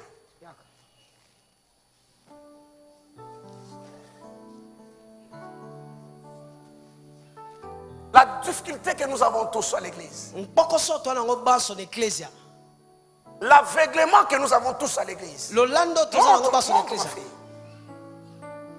regarde. La maman de cet enfant et son papa sont des serviteurs de Dieu. Comme dans nos têtes à nous tous. Et pensent que cet enfant est chrétien. Et pensent que le sacrifice de Jésus a racheté cet enfant. Cet enfant n'est pas chrétien. Il n'est pas chrétien. Malheureusement, ça va mal sonner. Mais il n'est pas chrétien, cet enfant. Il fait partie du bétail. Malheureusement, c'est ça notre difficulté. Donc, à force d'être dans les choses de Dieu, nous pensons naïvement que nos enfants et certains êtres chers, ça fait mal au cœur que je dise à cette maman que son enfant n'est pas chrétien. Mais c'est ça la réalité. C'est ça la réalité. Donc, par rapport au monde des ténèbres, cet enfant c'est du bétail. Mais maintenant, sa mère sait ce qui est dit. Crois au Seigneur Jésus. Tu seras sauvé. Toi et ta famille. Mais la question est la suivante. Est-ce que c'est automatique? Et ça, les makambala moko? Non. Te. Non. Te. Non. Te. C'est pourquoi Talatina. maman et papa doivent prendre 5 heures, 2 heures de prière. Maman n'a pas peur, c'est que les gens S'ils prient pour eux-mêmes, avant de dormir, ils peuvent même dormir sans prier. Le diable ne fera rien. Ils peuvent dire Seigneur, merci pour la journée. Mais lorsqu'il arrive autour de ceci, je prends 5 heures de sacrifice. Moi, je vais dans leur chambre. Alors qu'ils sont endormis. Ça, c'est les heures de sommeil. Mais je les prends comme le prix du rachat. Et s'il faut faire des offrandes pour eux, je fais des offrandes dangereuses. Parce qu'ils ne sont pas nés de nouveau. Ancien Amel, tu me regardes comme ça. Les jumeaux ne sont pas nés de nouveau. Ce sont des païens. C'est du bétail. Et puis, Nzambo Salaki Wapi. Nzambo Salaki. Nzambo Yokisinga Soni. Nzambo Tato Salaki Wapi. Nzambo Salaki Wapi.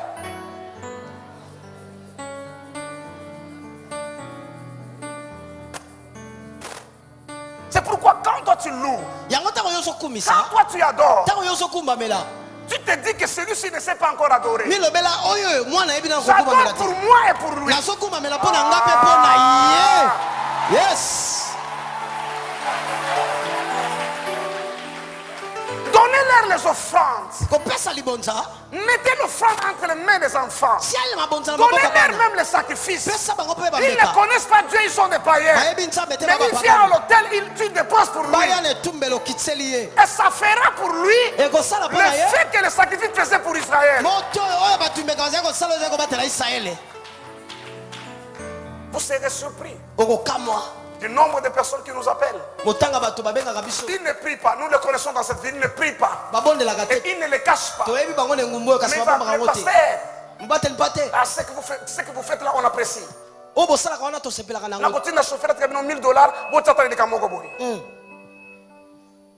Un païen. Tout le monde connaît dans la ville païen. Il envoie 5 000. Il envoie des chaises. Parce que les gens connaissent des principes. Connaissent des principes. Nous dormons avec eux. Des païens, de vrais païens. Mais parce qu'ils sont petits. Et nous pensons dans notre tête qu'eux aussi sont les enfants de Dieu. Écoute-moi, Jésus est mort pour tout le monde. Mais tout le monde n'est pas sauvé. Il y a des gens jour après jour qui vont en enfer.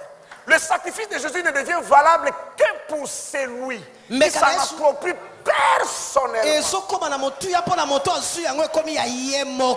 Et quand je m'en approprie personnellement, ça me sort de la classe des esprits de toute chair. Et la position que ça me donne, je peux maintenant l'utiliser pour mon peuple congolais, pour mes gens à moi, pour mes voisins du quartier, pour les enfants qui connaissent pas Dieu. J'utilise ma position de la même manière. Lorsqu'un étranger venait habiter en Israël, la Bible dit quoi? Il ne sera pas pris comme un étranger. L'Éternel les regardera comme un autochtone. Et toutes les lois qui s'appliquent aux autochtones, s'il applique lui aussi, ça sera son partage. Donc Israël devient rempart. Devient rempart pour les étrangers. Tu ne peux plus venir toucher à Naomi, à Ruth, en disant qu'elle est moabite. Non, elle est entrée sous l'ombrage d'Israël. Elle a trouvé refuge à Israël. C'est ça ce que nous devons faire avec les païens. Lorsqu'on dit prie pour ta famille, ne joue pas. Tu ne joues pas. Lorsqu'on dit fais une offrande pour la famille, tu ne joues pas. Merci ma fille. Seigneur, tu le bénisses. Tu gardes cet enfant, Seigneur, ton sang le couvre, ta grâce l'enveloppe. Je prie au Jésus. Il croit sa stature en grâce devant Dieu, devant les hommes. Amen. Et sa vie soit précieuse à tous. Il lui fait beaucoup de bien. Tu rentres à ta place, tu m'amènes une offrande pour cet enfant. Alors, les Galiléens Ils ont certainement senti quelque chose arriver. Ils sont allés faire le substitut. Ils ont fait les sacrifices. Le sang coulait. Ils n'ont pas fini d'offrir les sacrifices. Ils avaient fini, c'était différent. Verset 1. En ce même temps, quelques personnes qui se trouvaient là racontaient à Jésus ce qui était arrivé à des Galiléens dont Pilate avait mêlé le sang avec celui de leur sacrifice. Pilate arrive. Pilate a commis. Il le tue. Et leur sang se mélange au sang de leur sacrifice. Et les gens sont écœurés. C'est comme si on est en train de prier ici. Les gens entrent. Tout le monde est... Ils n'ont rien fait de mal. Ils ont fait des sacrifices. Les gens sont écœurés. Ils rentrent choqués. Et ils trouvent Jésus en train d'enseigner. Ah, ils profitent d'accuser Pilate. Si nous allons l'accuser chez Jésus, Jésus va les maudire, on va voir ce qu'il y a Jésus. Quelques Galiléens ont fait les sacrifices. Pilate est venu, il les a tués. Il a mélangé leur sang. Quelque chose qui donne un goût amer aux gens. C'est décevant. Mais la réponse de Jésus m'étonne. Jésus ne dit rien sur Pilate. Il ne trouve pas la gravité des faits. Il ne trouve pas la gravité des faits. C'est un peu comme Dieu qui dit 1000 tombent à ta droite, 10 000 à ta gauche. Moi seulement tu ne seras pas atteint, mais le reste là ça me regarde. Jésus réagit d'une manière drôle. Rien contre Pilate. Il ne se fâche pas, il ne critique pas ici. Il dit simplement. Il leur répondit. Croyez-vous que c'est Galiléen, fils de plus grand pécheur que tous les autres Galiléens, parce qu'ils ont souffert de la sorte? Lui-même répond non. Et comme tous les autres Galiléens, c'est du bétail. Peut être mêlé à celui des animaux. Le sang mêlé au sacrifice. Au même titre, frère Paul. Et le sang des sacrifices des animaux qu'ils ont fait et leur sang mélangé. Je dis tout ça c'est normal. Mais ils ne sont pas les plus mauvais. Seulement quand on est entré dans le poulailler et était le plus proche là-bas, on a d'abord prié. Et Jésus ajoute quelque chose de grave. Ma fille, on y va. Qu'est-ce que le maître ajoute? Non. Verset 3. Ouais. Non, je vous le dis. Mais si vous ne vous repentez, vous périrez tous également. Vous aussi. Si vous continuez à être des esprits de toute chair, si vous décidez pas de tourner les dos, si vous restez des esprits de toute chair, vous aussi, la prochaine fois, ça peut être votre tour. Aujourd'hui, on a pris ces poulets ici. Demain, ceux qui sont restés au poulailler, ça sera leur tour. C'est juste question de temps et de circonstances. C'est juste question. Maman Véro, le marché. Lorsque la demande sera plus grande, on va rentrer encore au poulailler pour prendre d'autres animaux. Ne changez pas maintenant. Si vous ne vous repentez pas maintenant, ça ne veut pas dire qu'elles sont de plus grands péchés. Mais le monde spirituel a trouvé que c'est du bétail. Il prend quand il fait. Mais eux étaient en prison, aujourd'hui on a pris c'est eux. Demain ça peut être fait. À moins que vous changez de camp. Mais il ne s'arrête pas là. Il va puiser une autre histoire qui s'est passée avant ça. On y va, ma fille. Verset 4. Ou bien ces 18 personnes sur qui est tombée la tour de Siloé et qu'elle a tué. Croyez-vous qu'elles fussent plus coupables que tous les autres habitants de Jérusalem? Non, je vous le dis. Mais si vous ne vous repentez, vous périrez tous également. Donc la vie de l'homme, aussi longtemps qu'il est né qu'une seule fois, et qu'il ne connaît pas Jésus-Christ, sa vie n'est pas différente du bétail. C'est là, c'est Pilate qui a tué. Mais les autres, c'est la tour de Siloé qui est tombée sur eux. C'est pas une personne qui les a tués. Que ce soit derrière Pilate, que ce soit ce qui a bousculé les tours de Siloé, il y a le monde spirituel derrière. Il y a les forces du mal derrière. Et Jésus dit, si vous ne vous repentez pas, tous les habitants de Jérusalem, c'est comme du bétail. Et seulement leur tour est arrivé. Ils étaient au mauvais endroit, au mauvais moment. Mais vous tous là, chacun son tour. Ça peut vous arriver. Ça c'est Jésus qui parle. Et comme je disais tantôt, quand nous parlons de ces choses, du bétail, nous crions Amen, Alléluia et tout ça. Mais nous ne savons pas ce bétail-là. C'est ce que nous avons dans nos maisons. C'est nos enfants qui ne sont pas convertis. C'est nos collègues de bureau. C'est nos voisins de quartier avec qui on est habitué. C'est des êtres chers. Pour d'autres encore, peut-être c'est votre conjoint qui n'est pas converti. Ce sont du bétail. Et qu'est-ce que nous allons faire? Nous allons rester à dire Amen. 1000 tombera, 10 000, nous ne serons pas atteints. Nous continuerons à dire, pour nous Dieu donnera l'Éthiopie et l'Égypte et les peuples. Non, nous avons une responsabilité. Et notre responsabilité, la première de nos responsabilités, c'est d'intercéder pour cela. C'est de leur servir de ville de refuge. C'est de payer les rançons pour eux. Que votre énergie, votre temps, votre argent, votre force soit sacrifié pour ceux du Congo qui ne connaissent pas Jésus-Christ. Pour ceux de votre famille qui ne connaissent pas Jésus-Christ. Je vais lire un dernier texte. Demain, je vais commencer des grands services. Il était important que je mette des bases. Job chapitre 33.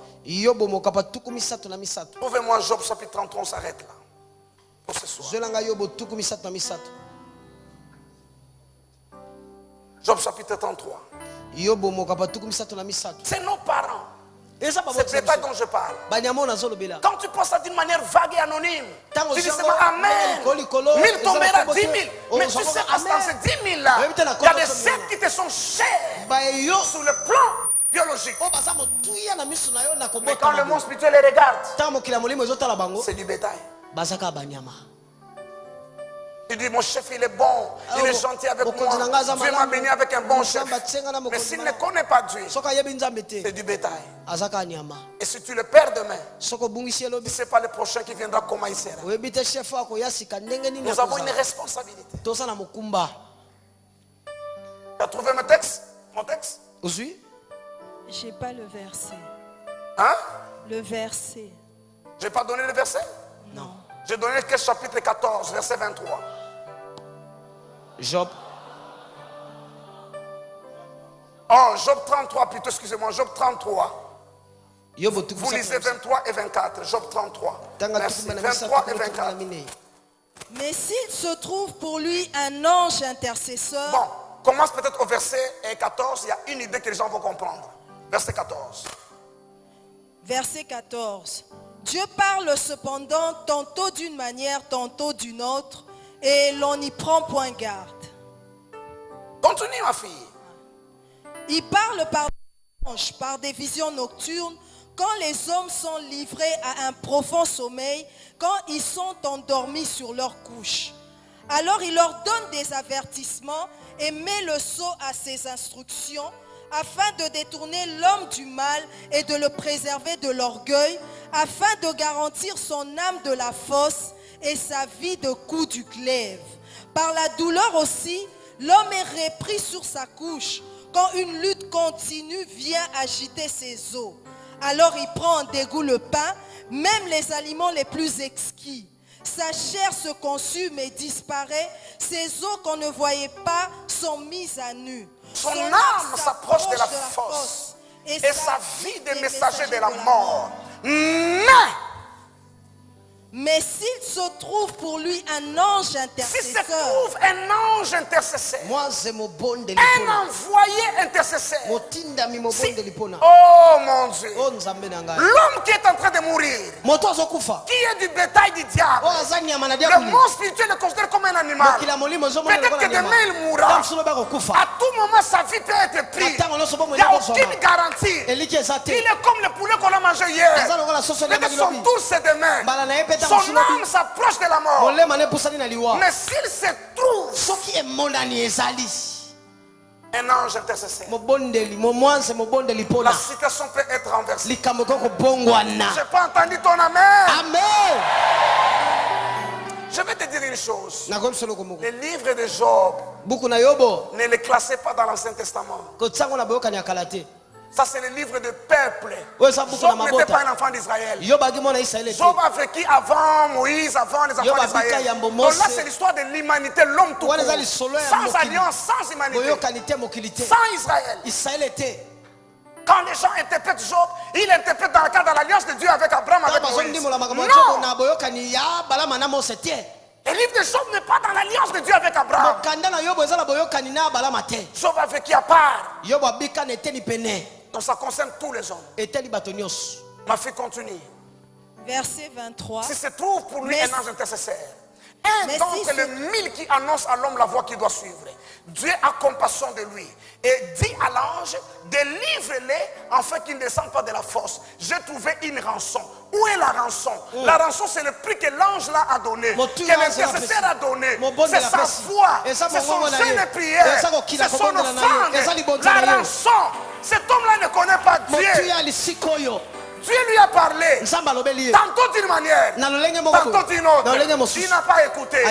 Maintenant il va à la boucherie, comme du bétail qu'on veut tuer. Mais si se trouve quelqu'un, peut-être c'est sa cousine, peut-être c'est son frère, peut-être son chef travail, peut-être le voisin du quartier, peut-être quelqu'un qui ne le connaît pas, mais qui est un enfant de Mangembo, mais qui prie pour les gens de Bandal, qui prie pour les gens de Kinshasa.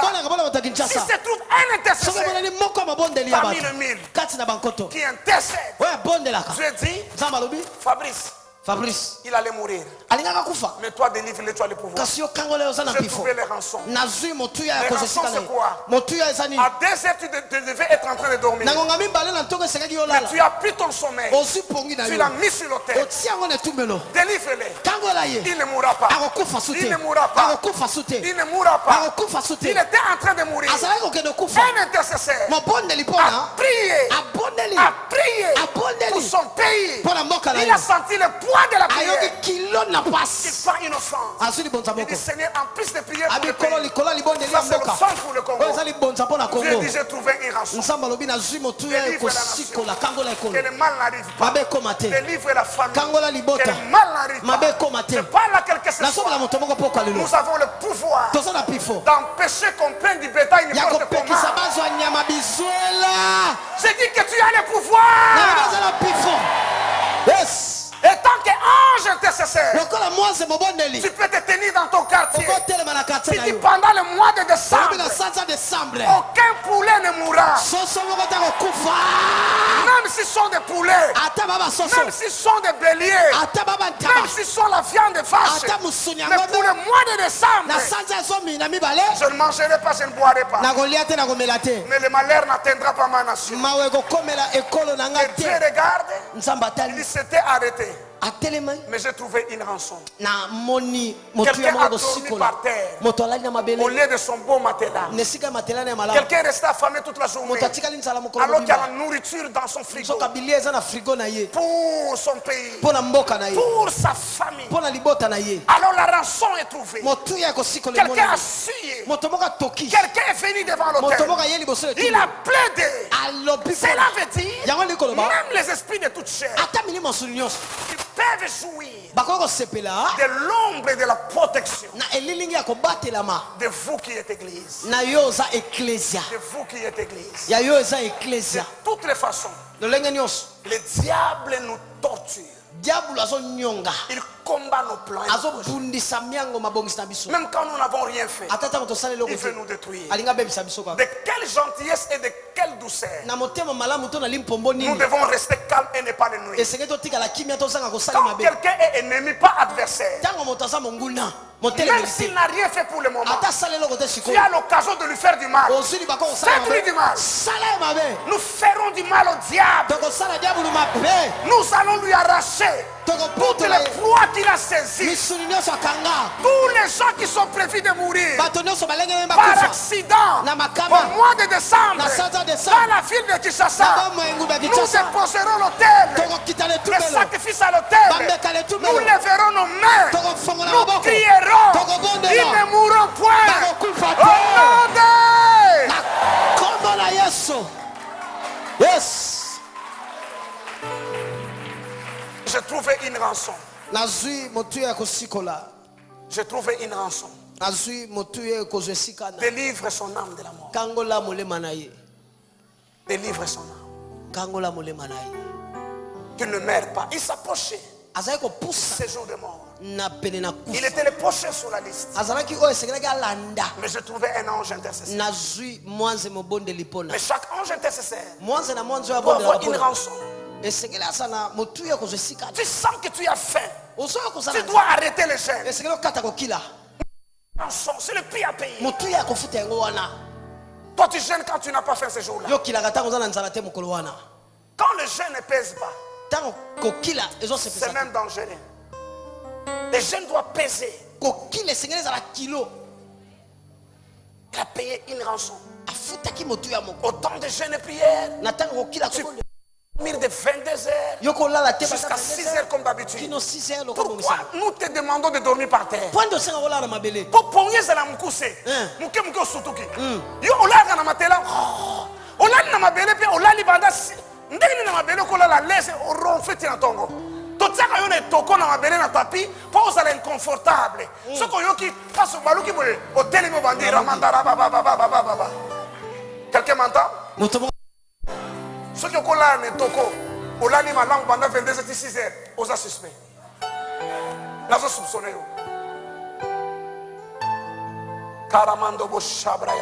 Alléluia.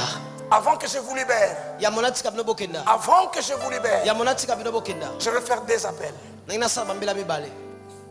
Le premier appel, s'il y a quelqu'un dans cet auditoire qui n'a jamais donné sa vie à Jésus-Christ, même si tu es habitué, même si tu es ouvrier, même si c'est la première fois que tu viens, même si tu n'as jamais décidé de donner votre vie à Jésus-Christ, prenez votre courage à deux mains. Des messages comme celui-ci veut dire qu'après ce soir, il y a un danger qui te guette. Le message de ce soir veut dire que ça pouvait arriver hier ou avant-hier, mais Dieu a préservé ta vie. Les autres qui ont été sacrifiés, les autres qui sont morts, je prie ce soir, où que vous soyez, vous n'avez jamais donné votre vie à Jésus-Christ. Levez votre main s'il vous plaît là où vous êtes. Mes anciens s'il vous plaît, le pasteur, les anciens dans tous les couloirs dehors. Si quelqu'un lève la main, vous vous tenez à côté, vous l'aidez à suivre mes instructions. Maman, papa, jeune homme, jeune fille, Maman, papa, la vie sans Christ n'a aucune garantie. Tu es comme un poulet dans un poulailler. S'il te plaît, arrête d'être esprit de toute chair. Tu peux entrer dans une autre classe que je vais expliquer dans le jour. Merci de lever la main, tenez-vous debout. Les anciens, allez jusque dehors, il y a des gens. Jusqu'à Pénètre. Ceux qui ont levé la main, s'il vous plaît, tenez-vous debout. Tenez-vous debout s'il vous plaît. Merci beaucoup. Merci beaucoup.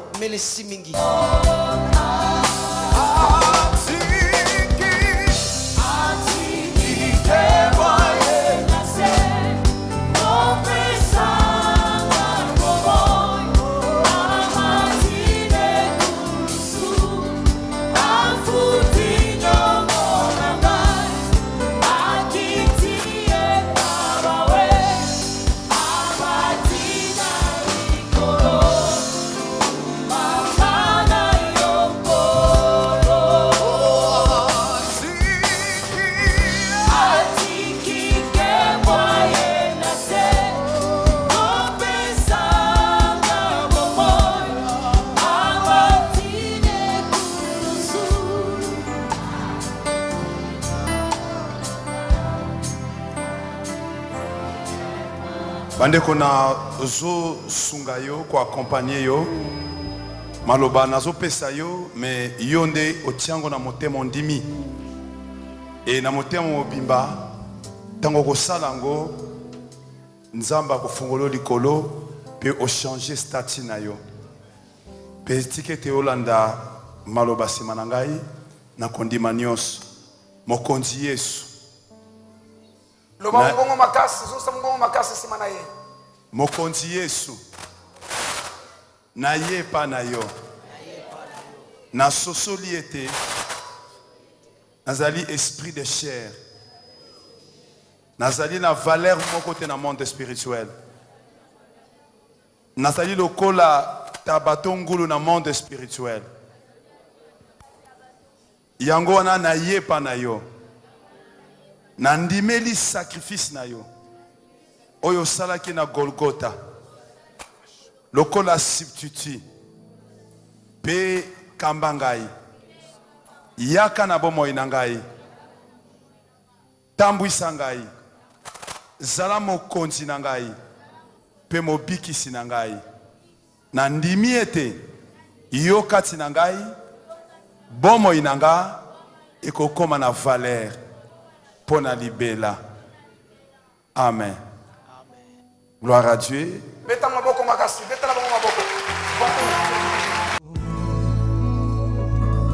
Sa main nous touche et nous sommes transformés à son image. Shandaraba Sandaraba Desayabashai. Et Yahweh, ta gloire est là. Sa main nous touche. Lorsque ta main nous touche, plus rien ne reste comme auparavant. Jésus. Alléluia. Sa main nous touche. Son onction est là. Sa main nous touche.